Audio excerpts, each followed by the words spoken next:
కాసేపట్లో GHMC council సమావేశం ప్రారంభం కానుంది. జీహెచ్ఎంసీ కార్యాలయం వద్ద హై టెన్షన్ వాతావరణం నెలకొంది. ఈ సమావేశానికి హాజరవుతున్నారు బీఆర్ఎస్ కార్పొరేటర్లు, ఎక్స్ అఫీషియో సభ్యులు. ఇప్పటికే కాంగ్రెస్, ఎంఐఎం కార్పొరేటర్లు కూడా వచ్చారు. దీంతో ఈ సమావేశం ఎలా జరగబోతుందా అని హై టెన్షన్ నెలకొంది.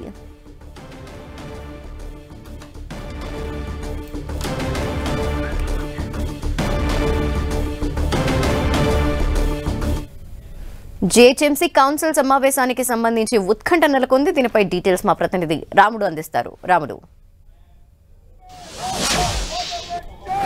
హైదరాబాద్ నగరానికి సంబంధించి ప్రధానమైనటువంటి పాలక మండలి జీహెచ్ఎంసీ. ఈ పాలక మండలి సమావేశం ఈ రోజు భారీగా రసాబసగా మారనుందా, ఉత్కంఠగా జరగనుందా అంటే అవుననేటువంటి పరిస్థితులు కనబడుతున్నాయి. మనం చూస్తున్నాం జీహెచ్ఎంసీ సంబంధించినటువంటి బీజేపీ కార్పొరేటర్లు మొత్తం కూడా వివిధ పద్ధతుల్లో తమ నిరసనను తెలియజేస్తున్నటువంటి పరిస్థితి ఉంది. బీజేపీ కార్పొరేటర్లు ఉన్నారు. కుప్పల నరసింహారెడ్డి, ప్రధానంగా మీరు ఈ రోజు నిరసన తెలియజేస్తున్నారు. ఏమేమో మీరు డిమాండ్ చేయదలుచుకున్నారు కౌన్సిల్?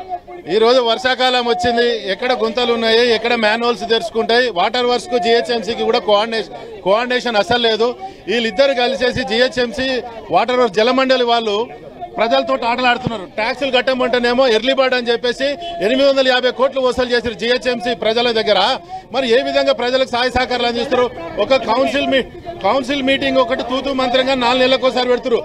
ఎంఐఎంఓలేమో కొన్ని రోజులేమో టీఆర్ఎస్ తోటి సంసారం చేశారు, కొన్ని రోజులేమో కాంగ్రెస్ తోటి సంసారం చేసుకుంటూ వాళ్ళ కలిసిన నిధులన్నీ కూడా న్యూ సిటీ నుంచి కానీ మా కోర్ ఏరియా నుంచి ఎల్బీ నగర్, రాజేంద్ర నగర్ లాంటి ప్రాంతాలలో ట్యాక్సులు తీసుకొచ్చి ఎంఐఎం ప్రాంతాలలోనే అభివృద్ధి చేస్తున్నారు తప్ప ఇక్కడ ఎటువంటి చేయట్లేదు. మనం చూస్తున్నాం అంతా కూడా కాంగ్రెస్, అదేవిధంగా బీఆర్ఎస్, బీజేపీకి సంబంధించినటువంటి కార్పొరేటర్లు చేస్తున్నారు. ముఖ్యంగా వివిధ ప్రాంతాల్లో మనం చూడొచ్చు. ప్రధానంగా ఇటు టీఆర్ఎస్ కు సంబంధించినటువంటి వాళ్ళందరూ కూడా లోపలికి వెళ్లారు. డిప్యూటీ మేయర్ ఉన్నారు. మేడం చెప్పండి, ఈ రోజు ఈ కౌన్సిల్ సమావేశానికి సంబంధించి బీఆర్ఎస్ కు సంబంధించినటువంటి వాళ్ళు పార్టీ మారారు కాబట్టి రాజీనామా చేయాలి అని డిమాండ్ చేస్తున్నటువంటి పరిస్థితి ఉంది. సభలో కూడా ఇదే గందరగోళం నెలకొనేటువంటి పరిస్థితులు కనబడుతున్నాయి. ఈ సభను మీరు ఏ విధంగా నిర్వహించబోతున్నారు? మేము 5 ఏళ్ళు కార్పొరేటర్గా ప్రజల్లో తిరిగినాం. ప్రజాపాలన కోసం మేము చేసే పనులు చాలా ఉన్నాయి. అభివృద్ధి కార్యక్రమాలు కానీ చాలా చేయాల్సింది. 3 ఏళ్ళు మేము పాలనలో ఉన్నప్పుడు 3 సంవత్సరాలుగా మేము ఎలాంటి ప్రజా కార్యక్రమాలు చేయలేకపోయినాం. కాబట్టి ఈరోజు కాంగ్రెస్ పార్టీలో చేరడానికి ముఖ్య కారణం ఏంటంటే మేము ప్రజలకు చేసిన వాగ్దానాలు కొన్ని మిగిలిపోయినాయి. వాళ్ళందరికీ కూడా మేము మంచి చేయాలి, రోడ్లు కానీ నాలాలు కానీ ఈ విషయమై అన్నీ చేయాలని చెప్పి నేను కానీ మేయర్ గారు కానీ పార్టీ మారడం జరిగింది.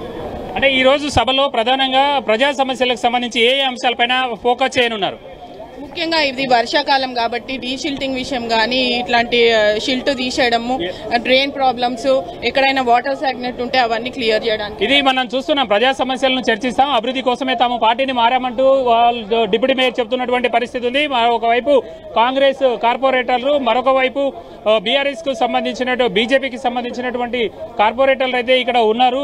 బీజేపీకి సంబంధించినటువంటి కార్పొరేటర్లు తమ తమ పద్ధతుల్లో నిరసనను తెలియజేస్తున్నారు. ముఖ్యంగా ఇందులో ఉండేటువంటి సమస్యలు పరిష్కరించాలి. ఆ సమస్యల పరిష్కారం కోసం మనం చూస్తున్నాం వివిధ వార్డులకు సంబంధించినటువంటి బీజేపీ కార్పొరేటర్లు అందరూ కూడా నిరసన వ్యక్తం చేస్తున్నటువంటి పరిస్థితి ఉంది. ఇటు ఎంఐఎం కానీ, అదేవిధంగా బీఆర్ఎస్ కానీ, బీజేపీ కానీ వీళ్ళందరూ దోస్తీగా ఉంటూ హైదరాబాద్ అభివృద్ధిని చేయడంలో మాత్రం సక్రమంగా వ్యవహరించడం లేదు అనేటువంటి ఆరోపణలు అయితే వాళ్ళు చేస్తున్నటువంటి పరిస్థితి ఉంది.